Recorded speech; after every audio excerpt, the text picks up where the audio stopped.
সালাউদ্দিন ভাই আর পিনাকি দাদার মধ্যে পার্থক্য কি? সালাউদ্দিন ভাইয়ের নামে যে ফোল্ডার খুলেছে প্রথম আলো সাংবাদিক, সেই ফোল্ডারটা আসলে খুব বাজে ভাষায় লেখা। তো এখানে সালাউদ্দিন ভাইয়ের দোষ কি? সালাউদ্দিন ভাই সালাউদ্দিন ভাই জানেও না এই বিষয়ে, বা চাকরি চলে গেছে, এটা হয়তো প্রথম আলো কর্তৃপক্ষ অসম্মানের জায়গা মনে করেছে যে এরকম একটা মানসিক বিকারগ্রস্ত কর্মী প্রথম আলোর মতো জায়গায় চাকরি করবে, সেটা তো তারাও নাও মানতে পারে নিজের থেকে, যে একজন স্বরাষ্ট্রমন্ত্রী নামটা বিকৃত ভাষায় লিখেছে। তো এইটা কিন্তু সালাউদ্দিন ভাইয়ের যারা সমালোচনা করছে তাদের সেই যোগ্যতা আছে কি?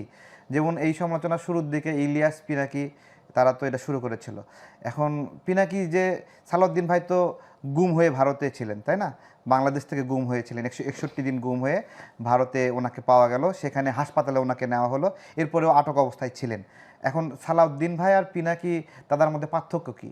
পিনাকি দাদা নিজে ভারতে গেছিলেন এবং বাংলাদেশকে অনিরাপদ মনে, ভারতকে নিরাপদ মনে করে ভারতে চলে গেছে।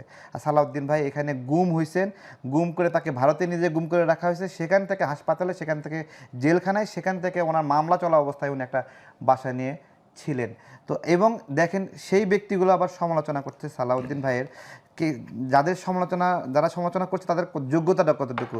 একটা মেয়ে চোখ টিপ দিছে, প্যান্টটা খুলে দিয়ে তাকে ন্যাংটা হয়ে নিজের গোপনাঙ্গ দেখাইছে, সে সালাউদ্দিন ভাইকে বলতেছে যে আপনার লুঙ্গি কেন পরেছিলেন আপনি শিলংয়ে?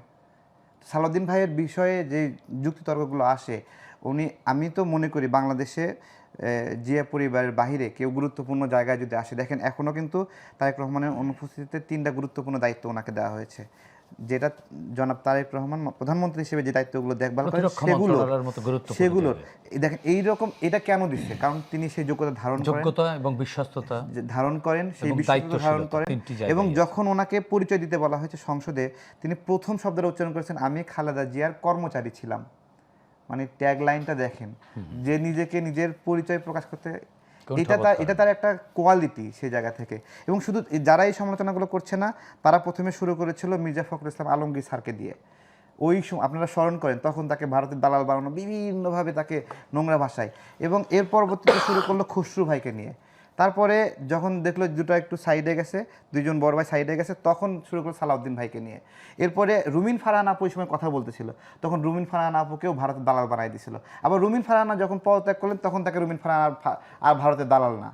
বুঝতে পেরেছেন তো? যারা এই টার্গেটটা করছে, অ্যাসোসিয়েশন ক্যারেক্টারাইজেশন করতেছে, তারা বেসিক্যালি যখন বিএনপির কেউ সম্ভাবনাময় জায়গায় গুরুত্বপূর্ণ লিডিং দিচ্ছে, রাষ্ট্রকে পথ দেখাচ্ছে এবং তার সঙ্গে ডিবেটে পারতেছে না, তখন তাদের একটাই যুক্তি যে হয় শিলংয়ে, ভারতে বিভিন্ন কিছু বলতেছে। একটা মানুষ গুম হয়েছে, এইভাবে যদি গুম হওয়া মানুষকে নিয়ে ঠাট্টা তামাশা করে, তাহলে তো জামাতের একজন দেখছেন না যে গামছা দেখাইছে, গামছা যে 8 বছর ধরে গুম থাকা অবস্থায় একটা গামছা বারবার ব্যবহার করছে, কিন্তু গামছার ছিঁড়া ফাটা কোথাও নাই, গামছা পুরানো হয়নি, নতুন গামছা। তো তাহলে তো সেটা নিয়েও মানুষ প্রশ্ন করবে। আমরা কোনো গুম হওয়া মানুষকে নিয়েই এই ধরনের বিতর্ক উপহাস করতে চাই না। মানুষের ছোট্ট করে একটু, যে আইজিপির বাড়িতে চুরি হয়েছে, আইন শৃঙ্খলা পরিস্থিতি তাহলে কেমন বলবেন? প্রথমত আইন শৃঙ্খলা রক্ষাকারী বাহিনী ডক্টর ইউনূসের সময় চেয়ে ভালো আছে, এটা আমাদেরকে বলতে হবে, তার চেয়ে বেটার আছে। এবং ডক্টর ইউনূসের সময়ে যেইভাবে হাদি হত্যা হয়েছিল, মুসাব্বির হত্যা হয়েছিল, বনানীতে বিএনপি নেতাকে খুন হয়েছিল, এই সময়ে ততটুকু ঘটছে না। আইজিবির বাড়িতে চুরি হয়েছে, এটা কি ব্যাখ্যা দিব বলেন? চুরি হয়ে গেছে, মানে চোরের এত বড় সাহস। এখন বিষয় হলো পুলিশ প্রধানের বাড়িতে শীত কেটে দিল। এখন চোর বুঝে না যে না চোর বুঝে না বলতে না, চোররা আসলে এদের অপার সাহসী, মানে যারা টোকায় আছে, সিসকে চোর আছে, এদের সাহস। আমি যে ইফতার বিতরণ করি না আমার অফিসের সামনে, একটু ছোট করতে হবে, হ্যাঁ ইফতার বিতরণ করি, ওইখানে ইফতার আগে লাইন থেকে নেওয়ার জন্য পকেট থেকে